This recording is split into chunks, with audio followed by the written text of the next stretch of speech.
Haji Mustafa adalah seorang pegawai negeri yang jujur, lagi taat beragama. Umurnya sudah menginjak 50 tahun. Ia tidak takut kepada apapun selain kepada Allah. Ia juga tidak berbicara kecuali yang baik. Orang-orang menyukainya karena perangainya yang sangat baik kepada semua orang.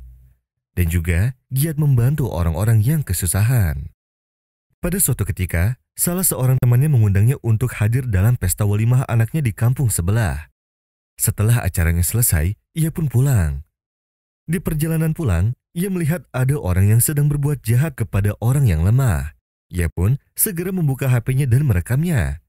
Lalu mengirimkannya kepada pihak yang berwajib. Saat di kantor polisi, ternyata orang yang berbuat jahat itu adalah keponakan dari kepala polisi. Bahkan polisi itu tidak segan untuk menghukum Haji Mustafa jika ia tetap bersikeras melapor. Akan tetapi, Haji Mustafa tidak peduli demi menegakkan keadilan. Selang beberapa hari, Haji Mustafa dikejutkan oleh beberapa orang polisi yang datang kepadanya untuk menangkapnya dengan tuduhan pencurian.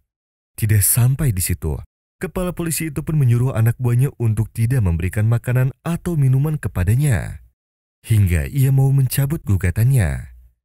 Setelah 2 hari di dalam penjara, Haji Mustafa merasa sangat haus. Hingga rasanya ia ingin mati. Ia kesana kemari seperti orang gila yang tidak tahu harus melakukan apa. Tiba-tiba, sebuah tangan muncul di hadapannya dengan segelas air dingin yang sangat lezat. Saat Haji Mustafa melihat orang itu, ia menaruh telunjuknya di mulutnya. Kemudian, ia menyuruhnya untuk diam dan tutup mulut. Haji Mustafa pun langsung meminumnya sampai habis. Dia masih penasaran siapakah orang yang telah memberinya minum ini. Saat waktu olahraga, semua napi diperbolehkan keluar untuk berolahraga. Kemudian, pemuda itu datang padanya dan memberitahunya bahwa dialah yang memberikan segelas air itu. Haji Mustafa terheran-heran. Pemuda itu pun tahu akan keheranan Haji Mustafa. Ia berkata padanya, "Aku sangat kenal padamu, sedangkan kamu tidak akan mengingatku." "Bagaimana itu terjadi?" jawab Haji Mustafa. "Dulu saat aku kecil, kampungku diserang oleh sebuah wabah penyakit. Ibuku menangis, bahkan keluargaku semuanya. Karena sapi kami satu-satunya yang menjadikan kehidupan kami sehari-hari telah mati. Mendengar hal itu, kamu tiba-tiba datang kepada kami dan memberikan kami sebuah cek yang bernilai sama dengan harga satu sapi itu sebagai sedekah. Sejak saat itu, kamu tidak pernah lagi melihat kami. Kamu pun tidak tahu bahwa dengan adanya sedekahmu itu sudah merubah keluarga kami menjadi lebih baik seperti sekarang ini." Haji Mustafa pun tersenyum. Lalu ia berkata, "Sungguh benar sabda Nabi Shallallahu Alaihi Wasallam. Sesungguhnya sedekah secara sembunyi-sembunyi itu meredupkan kemarahan Allah. Dan sesungguhnya amal kebaikan akan mencegah dari amal keburukan." Keesokan harinya datang sesuatu yang lebih mengejutkan lagi. Ternyata, si pemuda itu datang kepada Menteri Pertahanan dan mengabarkannya bahwa kepala polisi telah melakukan tipu daya terhadap Haji Mustafa. Ia pun memberikan bukti-bukti kepadanya. Kemudian Haji Mustafa pun dapat kembali bebas. Dan akhirnya kepala polisi jahat itu pun telah dipecat dari pekerjaannya. وَلَا تَشْتَرُوا بِعَهْدِ اللَّهِ ثَمَنًا قَلِيلًا إِنَّمَا عِندَ اللَّهِ هُوَ خَيْرٌ لَكُمْ إِن كُنتُمْ تَعْلَمُونَ مَا عِندَكُمْ يَنفَدُ وَمَا عِندَ اللَّهِ بَاقٍ وَلَنَجْزِيَنَّ الَّذِينَ صَبَرُوا أَجْرَهُمْ بِأَحْسَنِ مَا كَانُوا يَعْمَلُونَ مَنْ عَمِلَ صَالِحًا مِّن ذَكَرٍ أَوْ أُنثَىٰ وَهُوَ مُؤْمِنٌ فَلَنُحْيِيَنَّهُ حَيَاةً طَيِّبَةً وَلَنَجْزِيَنَّهُمْ أَجْرَهُمْ بِأَحْسَنِ مَا كَانُوا يَعْمَلُونَ.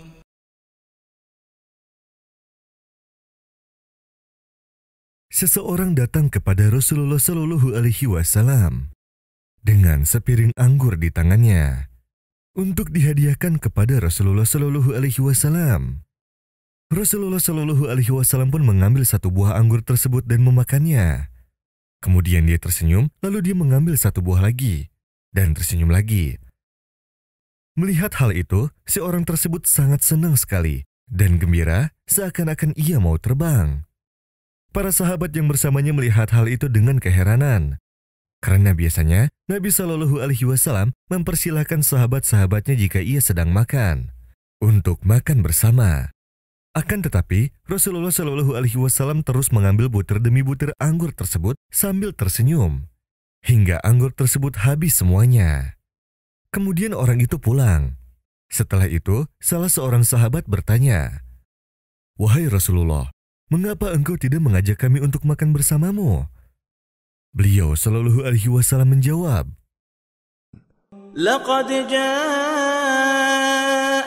rasulun min anfusikum azizun alaihi ma 'anittum harisun 'alaikum bil mu'minina raufur rahim. Fa in تولوا فقل حسبي الله لا إله إلا هو عليه توكلت وهو رب العرش العظيم." Kalian semua melihat betapa bahagianya si lelaki itu. Padahal anggur itu rasanya pahit. Maka aku takut jika kalian memakannya, kalian akan memperlihatkan sesuatu yang akan membuat kesenangan dari lelaki itu hilang. لقد من الله على المؤمنين إذ بعث فيهم رسولا من أنفسهم يتلو عليهم آياته ويعلمهم الكتاب والحكمة وإن كانوا من قبل لفي ضلال مبين. Sebuah sekolah khusus putri pergi untuk study tour ke sebuah museum. Semua murid sibuk mengabadikan momen berharga itu dengan berfoto-foto, menuliskannya dalam buku, dan lain-lain. Akan tetapi, ada salah seorang murid yang bermain terlalu jauh. Sampai-sampai saat waktu pulang tiba, ia malah tertinggal. Ia berlari sekencang-kencangnya sambil berteriak. Namun naas, tak satupun orang mendengarnya. Murid ini kemudian berjalan ke sana kemari sambil menangis. Saat malam tiba, ia mendengar suara serigala yang saling bersahutan. Ia pun semakin ketakutan. Saat kejadian itu, tiba-tiba terlihat olehnya sebuah gubuk yang kumuh dengan lampu menyala di dalamnya. Lalu ia menghampiri gubuk itu dengan perasaan senang. Ternyata gubuk kumuh itu dihuni oleh seorang pemuda yang miskin. Lalu si murid menceritakan apa yang terjadi padanya. Kemudian pemuda itu berkata kepadanya, "Baiklah, kamu bisa tinggal di sini malam ini. Besok pagi, aku akan pergi untuk mencari pertolongan. Tidurlah di dalam kamar. Aku akan tidur di bawah karpet saja." Murid ini sangat cantik, juga dari keluarga yang kaya. Ia sering bermimpi untuk mendapatkan suami yang baik akhlaknya, juga agamanya. Malam itu, si murid tidak bisa tidur karena ketakutan. Ia melihat si pemuda itu bolak-balik ke sebuah lilin, membaca buku, lalu kembali lagi ke lilin, sampai-sampai si murid menganggap bahwa pemuda itu adalah jin. وَمِنَ النَّاسِ مَن يَشْرِي نَفْسَهُ ابْتِغَاءَ مَرْضَاتِ اللَّهِ وَاللَّهُ رَءُوفٌ بِالْعِبَادِ. Keesokan harinya, si pemuda itu memesankan bis untuk si murid. Kemudian si murid tersebut pulang ke rumahnya. Sesampainya di rumah, murid itu menceritakan kisahnya. Lalu ayahnya berkata padanya bahwa ia ingin menemui pemuda itu. Maka bertemulah sang ayah dari si murid tersebut dengan si pemuda itu di suatu tempat. Si ayah melihat tangan pemuda tersebut dibalut sebuah perban.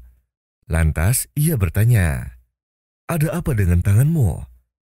"Tanganku seperti ini karena belum lama ini ada seorang perempuan datang ke rumahku dan ia menginap di rumahku juga. Lalu setan datang padaku dan menggodaku. Aku segera mengambil mushaf untuk menjauhkan godaan setan itu. Ternyata setan itu kembali lagi padaku. Aku pun berinisiatif untuk membakar jariku dengan api lilin agar aku mengingat akan azab Allah. Akan tetapi, setelah satu jariku terbakar, setan itu masih kembali padaku. Dan aku terus membakar jari-jariku hingga kelima jariku terbakar semua. Seperti yang engkau lihat sekarang ini, jawab si pemuda. Datanglah ke rumahku, kata si ayah. Sesampainya mereka di rumah, si ayah memperlihatkan putrinya. Dan ia berkata pada si pemuda, tahukah kamu siapa dia? Ya, perempuan ini datang ke rumahku waktu itu, jawab si pemuda. Sekarang dia adalah istrimu.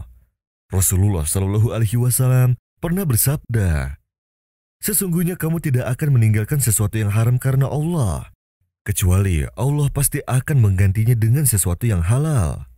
Jawab sang ayah. Seketika itu pemuda tersebut langsung sujud syukur kepada Allah, karena ia telah menggantikan sesuatu yang haram dengan yang halal padanya. من عمل صالحا من ذكر أو أنثى وهو مؤمن فلنحيينه حياة طيبة ولنجزينهم أجرهم بأحسن ما كانوا يعملون